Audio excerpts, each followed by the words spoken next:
جناب صدر محترم، اساتذہ کرم اور اس محفل کا چمکانے والے درخم شدہ ستاروں کی خدمت میں میرا سلام۔ امید ہے کہ آپ سب خیریت سے ہوں گے۔ اللہ تعالیٰ آپ کو اپنے حفظ و ایمان میں رکھے۔ آج مجھے جس موضوع پر لب وشائی کا موقع دیا گیا ہے، اگر ایسے الفاظ کی مالا میں پرو دیا جائے تو وہ کچھ یوں بنتا ہے: یوم آزادی جناب صدر۔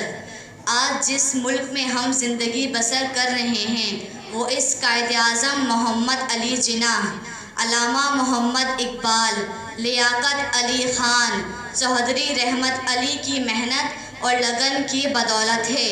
اگر قائد اعظم نے اس ملک کو نہ بنایا ہوتا، اگر علامہ محمد اقبال نے پاکستان کو بنانے کا خواب نہ دیکھا ہوتا، آج بھی ہم انگریزوں کے غلام ہوتے اور ان کے ظلم و ستم کا نشانہ بنتے۔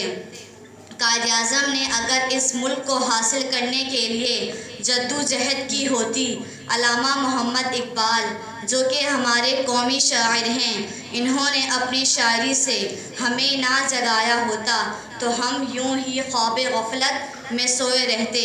اگر ہم قائد اعظم کو بانی پاکستان کہتے ہیں تو اس میں کچھ غلط نہیں۔ قائد اعظم کی ان احسانات کی بدولت آج ہم اس پاکستان میں آزادی کی سانس لے رہے ہیں۔